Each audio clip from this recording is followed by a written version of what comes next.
Back with Bobby and JG Radio. This show is entitled Business Development. Our first guest is Andy Tiwari. Andy is the managing partner of Tiwari & Bell, which is a law firm in Helotes, Texas, located right outside of Bandera in 1604. Been practicing law for 11 years. Him and his business partner has been on the show before, and he's actually been known to transform to a Jamaican rapper on the show. I've heard it. At will. I try to record it. Yeah, we missed it. It was a small window, and it's never going to happen again. But anyways, Andy, so let's talk about some of the services that your law firm provides for business owners. Sure. Well, thanks again for having me. And let me just quickly warn your audience that we'll talk about some things today that are general concepts. Sure. But we don't want to consider that legal advice. You've got to talk to a lawyer about your individual situation if there's a question that you might have. When someone comes to us, generally speaking, they're looking for assistance with setting up a company. The average small business owner is knowing or they understand that they have to take some steps to limit their liability. Right. So more often than not, people consult with us to establish an entity, file a certificate of formation. But in addition to that, we also assist clients with reviewing things like franchise agreements, commercial leases, real estate purchase documents, almost anything you can think of relating to the business. And then I also draw on some personal experience to give clients guidance on the budgeting process, where to go to talk to people about a business plan if they need help with that. For more advanced companies, we also work with them on raising capital. I don't do that directly, but we can put them in touch with people who do venture capital or people who can help them raise resources. Right. And so you're kind of almost like a bridge to get to a lot of different areas of that they will need. But first and foremost, you always want to have legal advice when doing businesses or multiple businesses, because it's a lot of paperwork, and if it's wrong, then it could be costly for you. It can, and I hesitate to say that my friends in litigation love it when you use online documents, but it really is a source of future disputes. So if you're looking to start a business, I think you need to consider basic things like a business plan. I think a lot of people are unwilling to put the time and effort into doing that. And if you're not going to do it, then at least do yourself a favor and do a business outline. Something that just establishes a game plan for what you plan to do going forward. And at an absolute minimum, create a budget.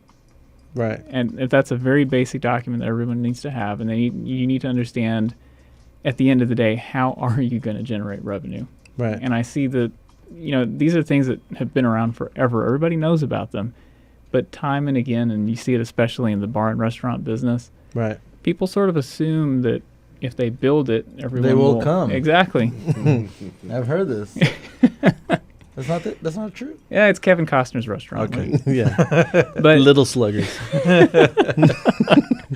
It just seems to be an issue that people don't grasp, but you really do have to prepare some basic documents. And if what you're looking to do is to then take the next step and establish the business as a legal entity, then of course, again, we're looking at a certificate of formation, most likely for either a corporation or an LLC. And if you're going to just register with the city, that's another issue, maybe just a assumed name registration. It depends. I mean, if you're a business that's grossing $30,000 a year and you're a small landscaper and all of that money goes into your pocket, maybe your documentation isn't very robust.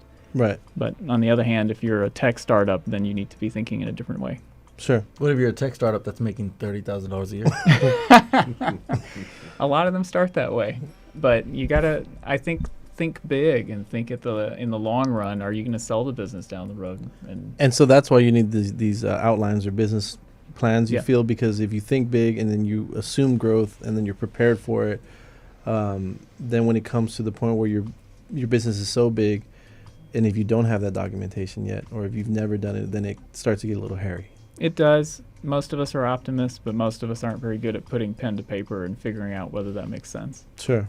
And so I know that you have a lot of experience with businesses because you've actually done a couple yourself. I have. And again, heard this morning some interesting advice, which is that you learn a lot more from things that don't work than from your successes. And I can validate that.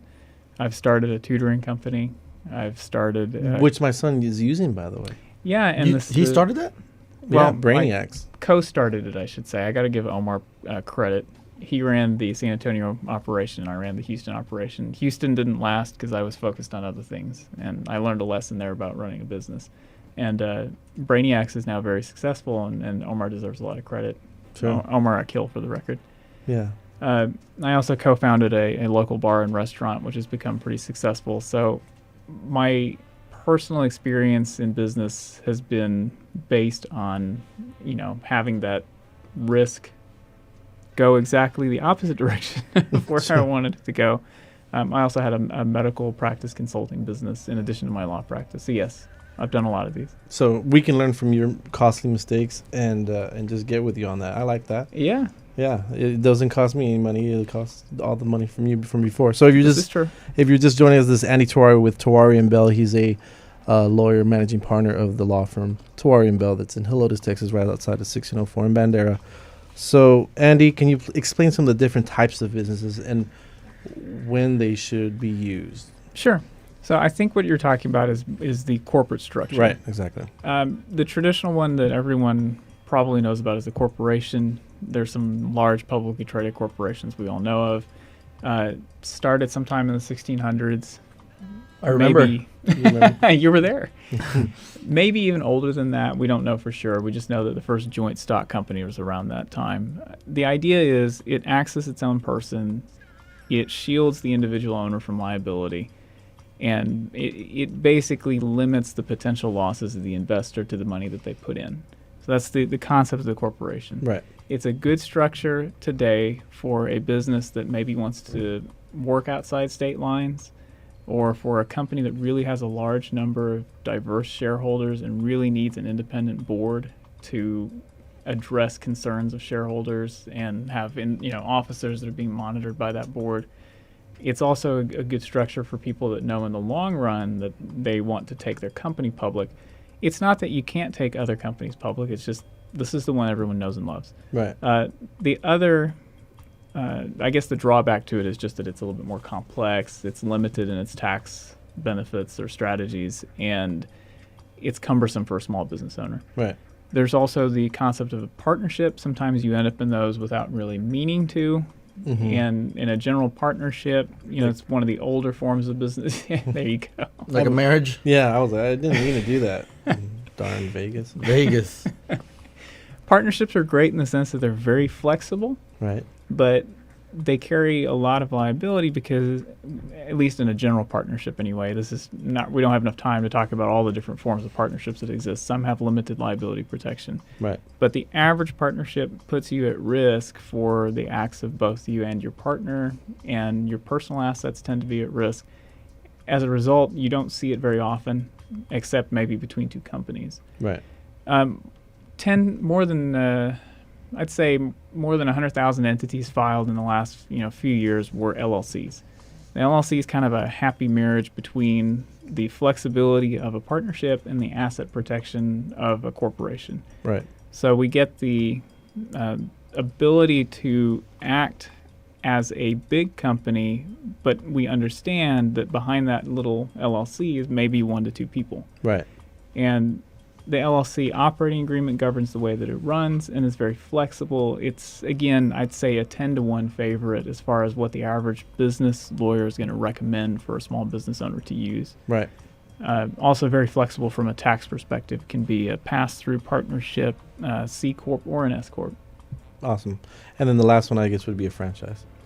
Well, franchise is kind of an interesting concept because really what you're doing there is not setting up...